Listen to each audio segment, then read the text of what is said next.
I apologize for this video being a bit late, but now that May is over and June is starting, I'll be going over every movie I watched or rewatched in May.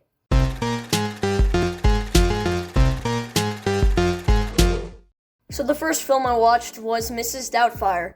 This is one of my favorite films of all time, so you can go hear my thoughts in my top 20 favorite films of all time video up in the iCard. Next up is Titanic. This film is phenomenal. I am speechless. I don't know how a film that is 3 hours and 15 minutes long and half of it is just a girl and a boy talking is so good. The first half before the ship even sank is amazing, and then the second half where the ship is sinking is somehow even better. They found a way to make the film so thrilling yet beautiful and also sad, and it worked perfectly. While I knew how the film ended before I watched it, it was still really sad, and they packed the emotion perfectly. The sinking of the Titanic is truly a tragedy, and this film made me realize that even more than I already did. I can't say I had any problems with it either. It was just flawless. I cannot believe how much I loved this movie. I just thought the characters, acting, performances, and everything was just amazing. There are a lot of iconic and unforgettable moments in this. It just makes it in my top 5 of all time. I know, like I just said earlier, I literally just uploaded my top 20 favorite movies of all time video, and it's already outdated. That seems to happen every time for some reason, but anyways, I just don't know what to say. The soundtrack and everything is phenomenal, and I love Titanic so much. Then I watched The Mitchells vs. the Machines, or how it used to be called, Connected. So I don't know how, but I really loved this. How did Sony Pictures Animation go from making the Emoji Movie to making this and Into the Spider-Verse? The Mitchells vs. the Machines was so fun, and I really related to the main character, Katie, because I am also obsessed with movies just like her. Phil Lord and Chris Miller are some amazing filmmakers who have made some great movies such as The Lego Movie, Spider-Man Into the Spider-Verse, and Cloudy with a Chance of Meatballs. I didn't even know who they were until recently, but I am really glad I did because this film was awesome. The animation in this film is phenomenal, using the same style that Into the Spider-Verse used by mixing CGI and drawn animation. It honestly just looks like a comic book, and the colors are great, making this film visually appealing. Sometimes it looked a bit like claymation, and I really loved it.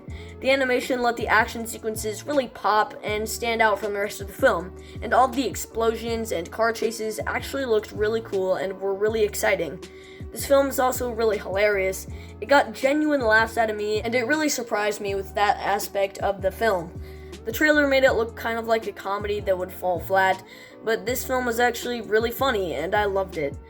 Most movies' pop culture references become outdated easily, but I feel like this film's won't because they are kind of already outdated, and that is what makes them funny. But even though this film is hilarious, it still became a little sad. Katie's relationship with his father... that's what it's supposed to be. Katie's relationship with her father was actually kind of sad, and the film got emotional. All of the good outshines the bad in this film, and actually there was no bad. There were some mixed aspects, but I didn't mind them very much.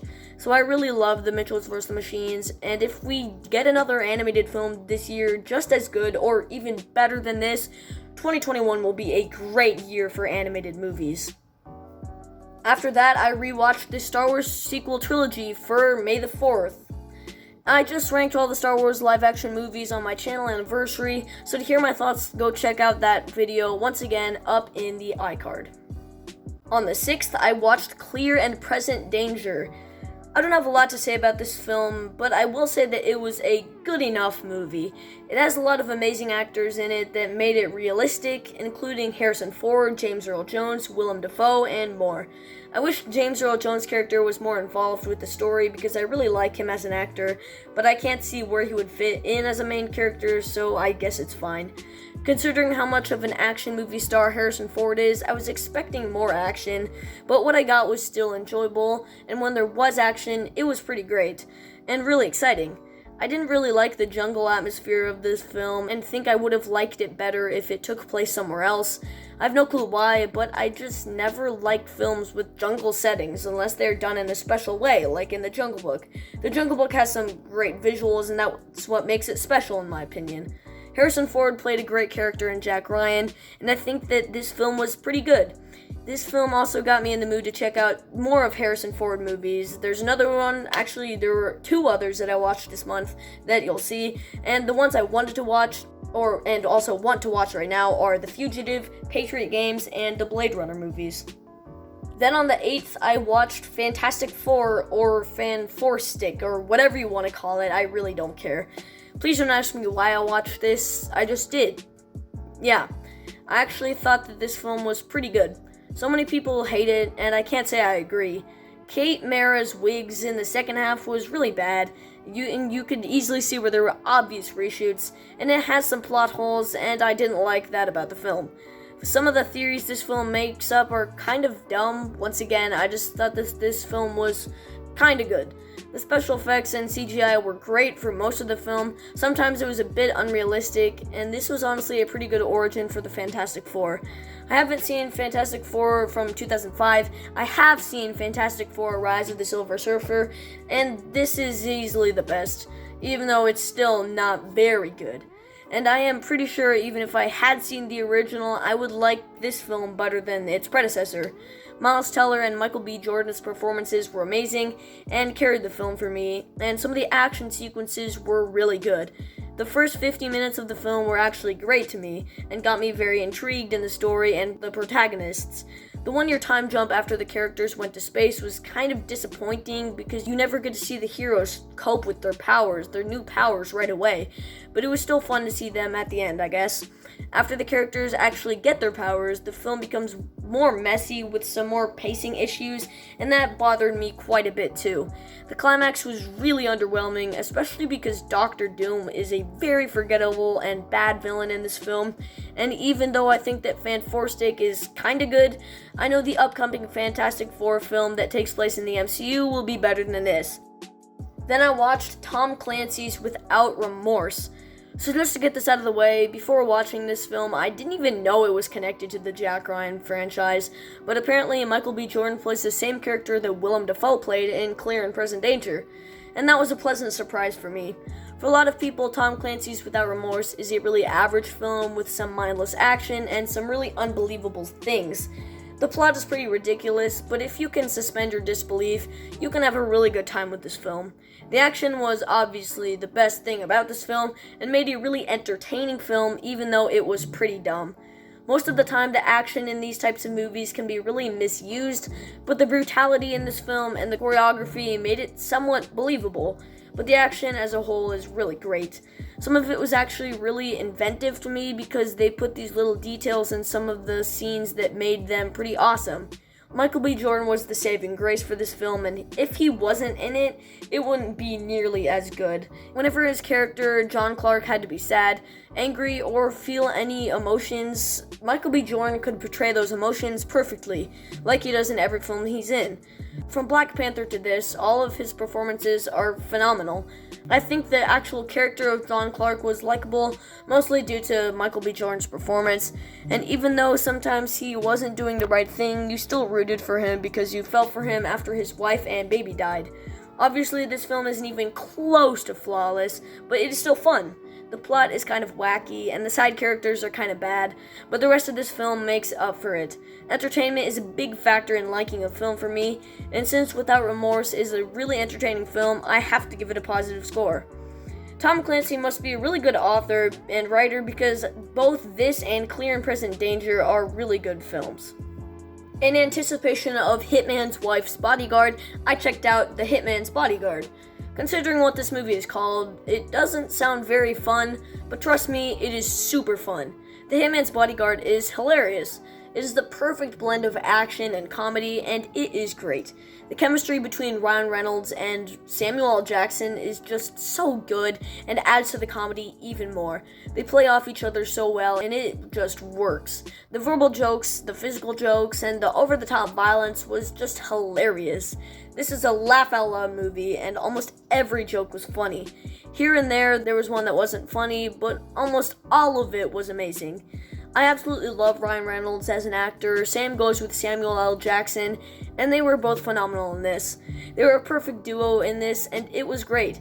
The action is actually pretty well done, and I actually loved it. The Hitman's Bodyguard is just a really underrated film for me. For some reason, it was also sad sometimes, which I wasn't expecting, and was fine, I guess, but it didn't fit well with the tone of the film and made the pacing kind of off sometimes. The plot was very thin and cliched, but I mean, pretty much all action comedies have thin plots, and that is exactly what I was expecting, so I don't know if I should count that as a negative or not. I was just highly entertained by this, even though it has some bad reviews, and therefore I really liked it. Some people like this film and a lot of people don't, but I am proud to give The Hitman's Bodyguard a positive score of an 8.5 out of 10. Next up, I watched Meet the Robinsons. So yeah, this was great. The animation was actually really good, and even though this film was made in 2007, the animation still holds up. In my opinion, I know a lot of people think it looks bad, but I think it looks pretty good. This has some of the most heart and emotion in an animated Disney film, and I loved almost all of it. The ending was super sad and had so much heart, and I can't really relate to the characters in that situation they were in at the end, but it was still emotional. It was a happy ending, but man, it was still emotional. The ending was easily my favorite part of the film. I just absolutely loved it and thought it was a perfect ending to an amazing film. It had a decent twist at the end that I didn't see coming and added to the climax. Some of the characters were kind of bad, but most were great. This was also a really funny movie, way funnier than I thought it would be, and that definitely put a grin on my face. It got a bit confusing at times, especially when we realized that the bowler hat guy is Goob and Lewis is Wilbur's dad, but it was so good I did not mind. It is easily the best of Disney's post-Renaissance and a really fun film. Meet the Robinsons is honestly just a really underrated and nearly flawless film that deserves more great reviews, and definitely the best part of the post-Renaissance. Though the post-Renaissance is still pretty bad, Meet the Robinsons is a great movie.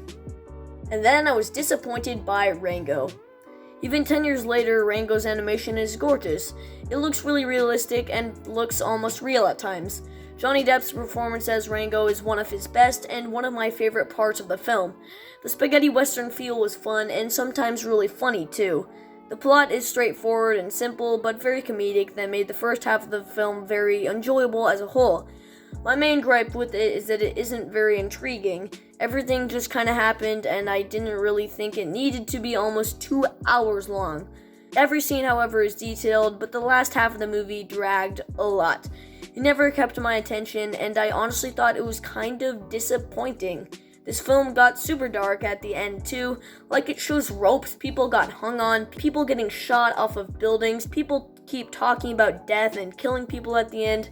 And Rango literally puts a gun against someone's head, which I liked. I don't think Rango is even close to being one of the best animated movies ever, but it still isn't bad. Rango is good for Nickelodeon, but still not a great film. On the 14th, I rewatched Saving Mr. Banks. I actually forgot how great Saving Mr. Banks is. It's literally perfectly cast, like Tom Hanks and Emma Thompson and Colin Farrell were all fantastic, and they couldn't have cast anyone better as these characters. And to be honest, Colin Farrell gave my favorite performance in this film. His performance felt the most real and believable, and he's becoming one of my favorite actors of all time as of now. I really liked the concept of this movie and about how it shows the making of Mary Poppins, but it isn't a documentary. I think that when it shows Walt Disney and P.L. Travers making the film is better than when it shows P.L. Travers' childhood, mostly because it's just more entertaining and fun, but the part of the film in the 1900s is still good. In the early 2010s, Disney made some of their best work, including this and so many other films that I kind of love. This film also got very sad when it showed P.L. Travers' dad dying and her mother almost drowning herself. It can get very serious, and I think that Disney made some great choices while making this film and how they dealt with some of the more serious parts and fun parts. Even while it gets sad, it's an overall feel-good film that just warms your heart and is amazing. Saving Mr. Banks is also the best out of the Mary Poppins trilogy, which is Mary Poppins Returns, and this great film. Next, I rewatched Spies in Disguise. So I actually love Spies in Disguise. The spy/espionage aspects of it are the best part of the film and make the action actually better. The cool things they do to make it really fun, and the animation is really slick looking and fun to look at. The explosions are animated amazingly, and some of the slow motion shots actually look beautiful. Most of the comedy also landed perfectly. I laughed out loud a couple times, and one time I choked on the water I was drinking because I laughed so hard. The voice acting is phenomenal by some of my all-time favorite actors, featuring Will Smith, Tom Holland, and then some great ones such as Karen Gillan and more. Will Smith and Tom Holland definitely enhanced the comedy and made it just a bit funnier. I think that the concept of this film was kind of derivative of The Emperor's New Groove, having a human character turn into an animal, but to be completely honest, I think that Spies in Disguise did it better. I really love the film and think that it is easily the best of Blue Sky Studios movies. On the 15th, I watched Eddie the Eagle. Eddie the Eagle is a movie that not very many people talk about nowadays, but is still a really heartwarming and fun film. Taron Egerton and Hugh Jackman work very well together, and the true story this film was based on is inspiring and made for a great biopic. The character of Eddie was really likable and a character you just wanted to see succeed, and the 80s setting made it even more fun. Eddie Edwards also would just never give up, which was uplifting and sometimes sad when he didn't accomplish his goal. And add on to that, Taron Egerton played him perfectly and made it even more realistic. There's some training montages that were really great, along with a soundtrack that was retro and awesome. The comedy in this film surprisingly worked for the most part, and made me laugh a couple times. Eddie the Eagle is just a really heartwarming movie that I had a great time with, and more people should talk about it. And then I watched Overcomer. I think that this has some amazing acting from Alex Kendrick and Cameron Arnett. They pack the emotion really well, and at moments it can be a very powerful film. The editing was kind of slacking and doesn't really have very good cinematography, and there are some plot holes, but the rest is great. I don't really like cross-country, but they portray it nicely in this film and incorporate a good message about Christ. The ending is great when Hannah wears the earbud and hears her dad encouraging her throughout the final race. It is emotional and a great ending to the film Overcomer. Next, I watched Percy Jackson and the Olympians, The Lightning Thief. This movie is entertaining, though it isn't very well made at all. The CGI is actually horrible, and there's a lot of laughable stuff in this movie. They try to pull on our heartstrings, they fail miserably, and it comes off as a bit corny at times. There's a lot of great action that is pretty exciting in this film, and there is some decent comedy. The scene with Medusa is actually really suspenseful and probably my favorite scene in the film. This is just a guilty pleasure of mine. There isn't much good about it, but since it is so enjoyable, I will give it a 6 out of 10. The next day, I watched Call of the Wild. So The Call of the Wild is a fun but flawed film.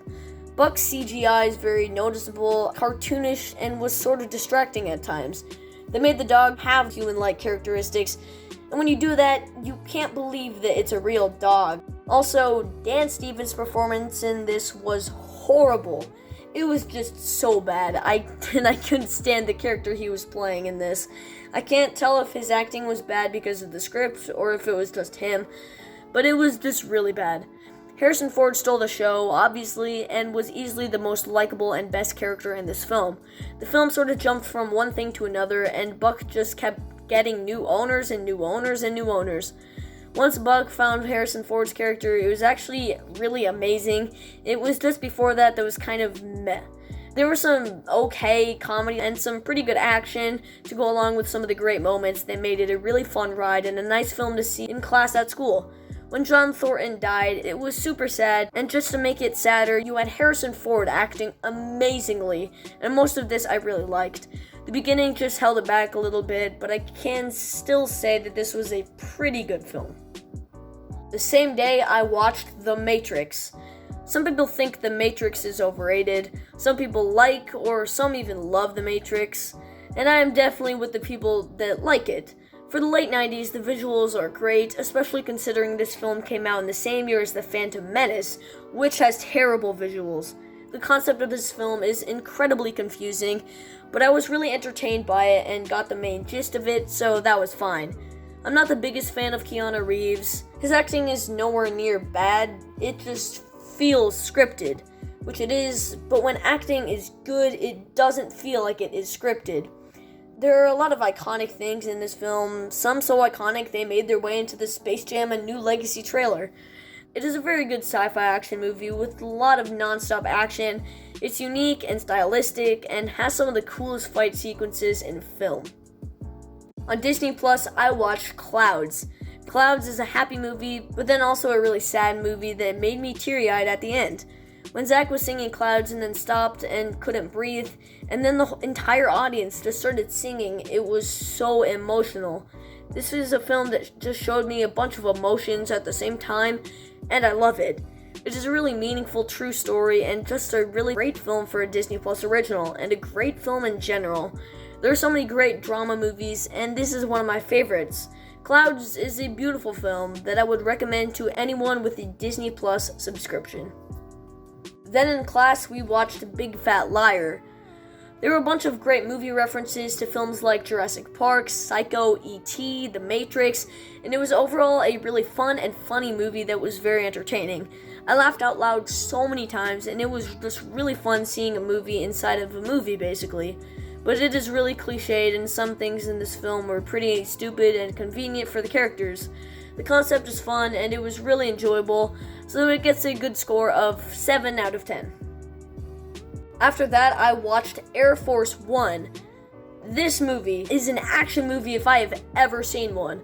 Once the Russians start attacking the plane, which is like less than 10 minutes through, there is non-stop action from that point. Like, I am not exaggerating.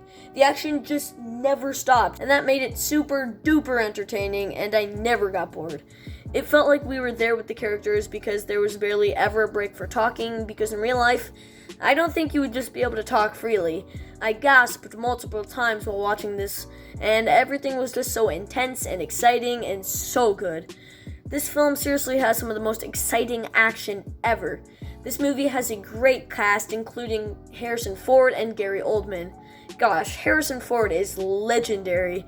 There were some corny lines and cheesy moments throughout. Movies like this aren't very memorable, though it is still an amazing movie in my opinion. Then I rewatched The Iron Giant. It is just a really fun movie. The plot is reminiscent of films like E.T. and Pete's Dragon, but it was more action-packed. The film is only like 90 minutes, but it actually dragged a tiny bit in the middle for about 10 to 15 minutes. Things picked up fast, and the ending was easily the best part. When the Iron Giant sacrifices himself for the town, it was kind of sad, and throughout the whole film we learned to like and sympathize for most of the characters.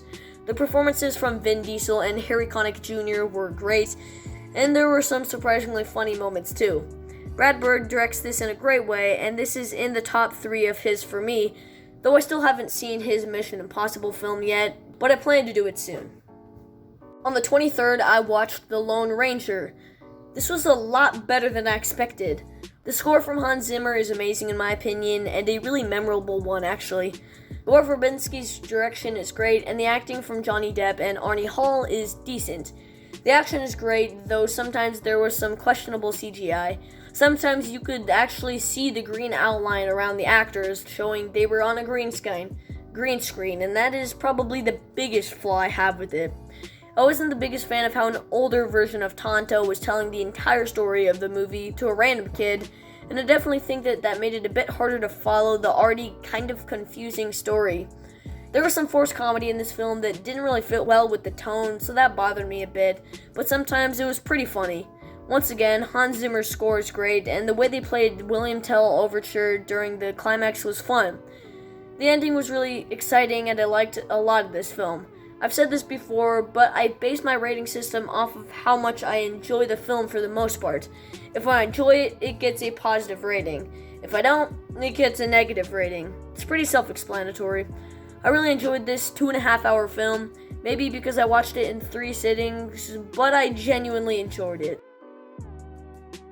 The day after, I watched Prince of Persia: The Sands of Time. Not even Jake Gyllenhaal could save this. Yeah. He was honestly bad in this. Yeah, not good. Almost everything about this was bad. The special effects, the acting, the story, the characters, the scripts, and everything was bad. This movie isn't entertaining, but it isn't boring, so it just lands kind of right in the middle of an out of 10 score. It isn't even close to getting a good score, but since it was kind of hilariously bad, it gets a very okay score. The bad outweighs the good, so it doesn't quite reach a 5 out of 10, so I give it a 4, which is still being generous. I hate the atmosphere in this film. All the ancient stuff in the Persian setting is just really bad to me. This movie is just so bland and generic, and I have nothing to say about it. Next, I watched Interstellar, directed by Christopher Nolan. This was disappointing, underwhelming. I can't really find the right word to describe my experience with this. I definitely liked it, but I don't think it lives up to what some people say about it. At first, I thought that it was a great movie, but then it kept moving along, and I liked it less and less. The ending in a lot of the film was confusing, which was fine, I guess, since confusing films are often thought-provoking, which makes them great to analyze. At certain scenes, it dragged a little, and obviously, it's over 2.5 hours. I think that this film isn't rewatchable at all, and that isn't because of the runtime, it's because I was never fully invested in the first viewing, which was now, making it so I don't like it as much and want to watch it again. Other sci-fi films like 2001: A Space Odyssey are better, but this is still good. The cinematography and special effects are beautiful, and Hans Zimmer's score is amazing. I don't think Hans Zimmer's score is one of the best of all time, like some people do, but it really fits the movie. When there was action in this film, it was pretty good, and the performances from Matthew McConaughey, Anne Hathaway, and Michael Caine were great. Some moments were pretty sad too. Nothing that made me cry, but some things dealing with how Cooper hadn't seen his children in years was sad. Out of the 6 films I've seen directed by Christopher Nolan, this is my least favorite, but I still think it's good. After that, I watched Martin Scorsese's Silence. Silence is a very powerful film. Just the performances from Andrew Garfield, Adam Driver, and Liam Neeson, and the directing from Martin Scorsese all prove that this movie is great. This was my first Martin Scorsese outing, and I can safely say that it is great. The standout is Andrew Garfield's performance, which is phenomenal. A lot of this film was very emotional and sad to me. So much of the stuff that happens in this film is just unbelievably sad. I never cried, it was just so impactful. And Andrew Garfield's performance just made it all even sadder. I can't really say I enjoyed this film. It wasn't as boring as I thought it might be. I just felt the runtime, and while watching, I could tell that it is almost 3 hours long. The events taking place are sometimes entertaining, sometimes go on for too long, but mostly entertaining. Most of it was entertaining and thought-provoking, though. Literally just the cast and crew alone make me give this a great score because they just made it seem like they were using raw footage. This film isn't rewatchable per se, but it is just so great in almost every technical way. Then I watched The Lion King, one of the most rewatchable films ever made for me. I think I've seen this about 13 times maybe. I've just always loved it, and it has always been one of my favorite movies. The voice acting performances are probably some of the best ever, because James Earl Jones as Mufasa is iconic, Jeremy Irons as Scar is scary, and everyone just gives a fantastic performance. The movie was also quite funny. I thought I had heard the jokes so much that they weren't funny anymore, but no, everything still held up and was just as amazing as ever. I've seen this film so many times, but every time it was very sad in multiple scenes. Sometimes it is a very mature film for Disney, and I absolutely love it. All the colors are vibrant, and the animation is simply gorgeous. I'm always very entertained by this film, and I could watch it over and over. On the 27th, I watched Hugo. Hugo was my second Scorsese film. It isn't as good as the first one I saw, but it is still surprisingly good. I love all of the stuff that has to do with the character's interest in movies, which was obviously very relatable for me and made it super enjoyable. The acting from Ben Kingsley was great as always, and while the acting was lacking a bit from the children, there was nothing bad. The French setting made it more fun and made my score for the film very good. From what I have heard, this is the black sheep of Martin Scorsese films, but I still think it does a good job of doing what it wants to do. It isn't a film that completely held my attention the entire time because of some of the characters, but as a whole, still a really fun movie. While it is a bit forgettable, it is still a good movie that I would recommend to the people that like Scorsese movies. Just don't be expecting a gangster mob film. After watching the original, I decided to watch the remake of The Lion King. I've heard almost everyone say that they didn't like how the animals couldn't emote, but you have to remember that that is kind of the point. It is supposed to be realistic like that, and they do an amazing job making everything look absolutely 100% real. I think that the live action makes a lot of more exciting scenes even better. I never noticed how great the score by Hans Zimmer is, too.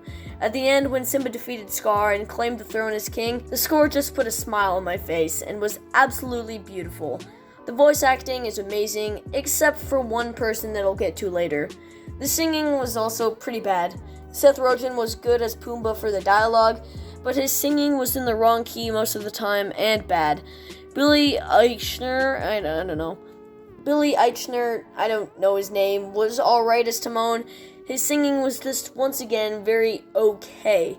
The comedy in this film was very off. A lot of the jokes in the original flowed smoothly, but these weren't funny, especially in the hyenas. They were terrible in this, and they even took out Ed, who was hilarious in the first. But here's my biggest problem. Scar and Be Prepared. Everything Chiwetel Ejiofor said as Scar felt nothing like the character of Scar, and he was horrible. Be Prepared was ruined and pretty much just cut out of the film.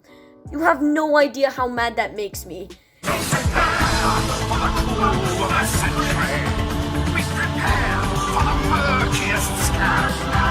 This is nowhere near the masterpiece that is the original 1994 The Lion King, but still enjoyable. Scar just brings it back so much. In the theaters, I watched the new film Cruella, which was included in my ranking of the 5 101 Dalmatian movies, so to hear my thoughts, you can check out that video in the iCard. On the 30th, I watched Just Mercy. It's a film that starts and then 2 seconds later it feels like it already ended, if you know what I mean. It is a very entertaining film, but it has mature subjects and a lot of very sad scenes. It deals with racism in a very emotional way, and every performance was phenomenal.